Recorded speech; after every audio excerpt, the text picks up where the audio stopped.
of college football's most respected names is Floyd Ben Schwartzwalder, a hard-nosed, soft-spoken gentleman who builds championship football teams at Syracuse University. His Orangemen are a consistent power among the major independents, always in contention for sectional and national honors. Chief factor in the Syracuse success story is a devastating running attack. A successful ground attack depends on slick ball handling. Here's Coach Schwartzwalder to show you how it's done. In any variation of the T formation, the first exchange is between the center and the quarterback. Constant practice makes this smooth and consistent. The center whips the ball back with the laces turned up. The quarterback must get a firm two-handed grip. What are some of the things a quarterback can do after taking the snap? If the defense permits, the simplest thing you can do is run straight ahead on a quarterback sneak. The second thing he can do is throw the ball, a drop-back pass, a roll-out, or a little pop pass. If the linebackers are crowding him, he can jump right up and throw a quick pop, or he can fake a dive to the halfback and then throw a pop. A third alternative is to pitch the ball to a halfback. The halfback flies a step, then takes a quick pitch out and runs for daylight.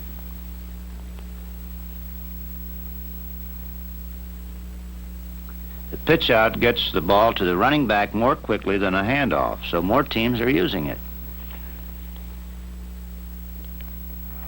In a real game situation, our quarterback does a smooth reverse spin and releases a reasonably soft pass. Now he becomes a blocker, helping to spring his running back for a good long gain.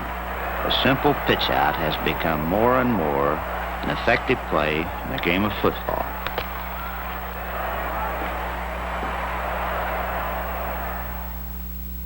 Another alternative, the quarterback fakes a handoff, actually shows the ball going in the pocket, and then keeps it himself. Good faking freezes the defense.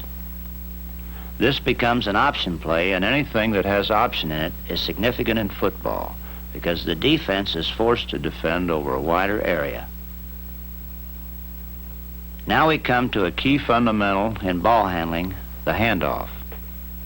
On a dive to the right halfback, for instance, the quarterback steps right and sticks the ball into the pocket made by the halfback. You stick both hands into the pocket. Going right, you keep the left hand on the ball until you're sure the halfback is taking it. Then you continue to fake. The halfback forms a pocket with his left elbow up and his right hand under the ball. A handoff to the tailback works on the same principle. Common mistakes involve both the quarterback and the ball carrier. The runner's elbow must be high enough to form a proper pocket, and the quarterback must make absolutely sure the halfback has the ball before releasing it. In the reverse back-off, the fullback literally takes the ball in the exchange.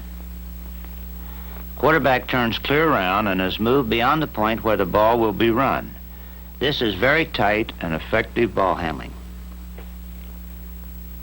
Another type of maneuver, the reverse spin and handoff, we use the same exchange technique as we do on a dive play.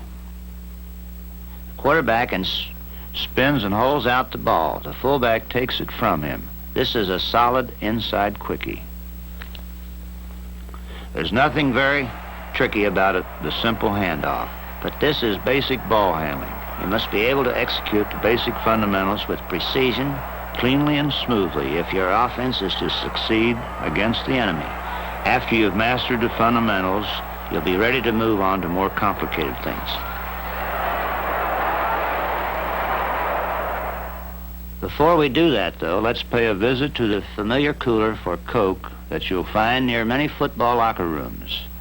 Things seem to go better after a bottle of ice-cold Coca-Cola, and it doesn't matter whether you're a coach thinking over a practice session or a player headed for the second half. Back to action now, and to what we call our ride series.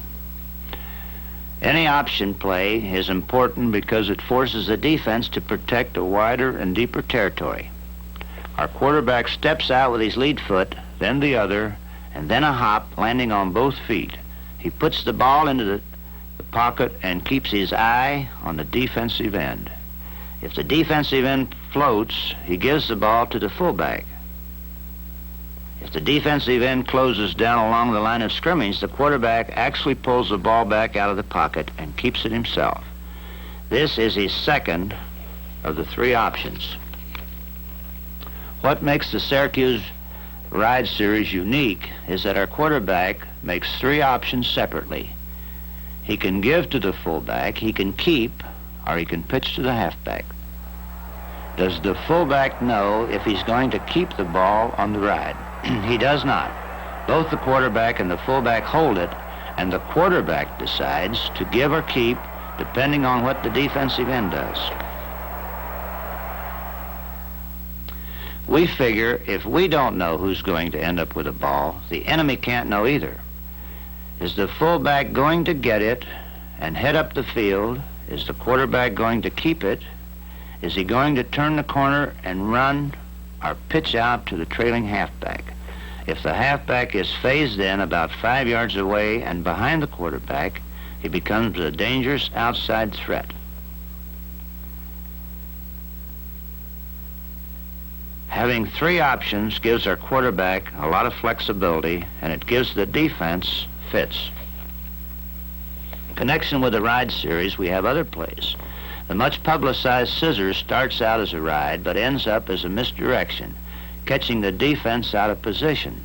The quarterback fakes to the fullback with a half ride, pulls the ball back, and makes a front handoff to the wingback, who is backed off with a snap. From his flanking position, the wingback starts inside when the quarterback pulls the ball away from the fullback. If we did nothing but run, the defense would close up.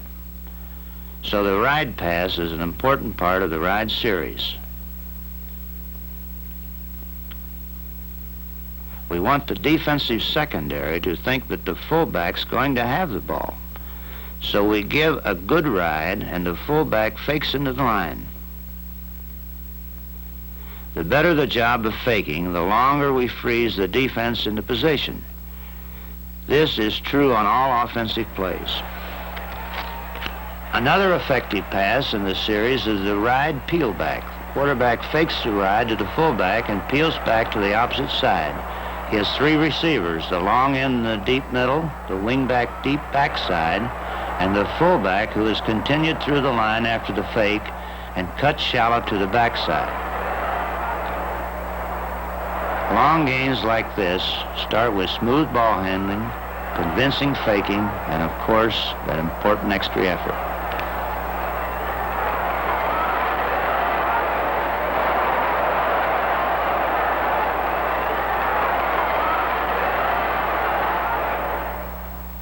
A final play in this series is the ride pitch, a quick ride to the full, and a basketball two-handed pitch to the halfback. Another but as simple, effective series starts with a regular pitch out to the halfback. We get some variation and deception out of this simple maneuver when the quarterback pitches back to the halfback, who then hands the ball to the quarterback as he comes by. If the defense has plugged up the hole against a run inside, and if the secondary has come up to help out, we will find a receiver or two open downfield. This is a modern variation of the effective old-time buck lateral series off the single wing. And of course we can vary this by having the quarterback peel back to the short side and making another counter direction or misdirection play. Football, of course, is a game of deception. At Syracuse, we have been lucky enough to have a series of great running backs who could really move that ball.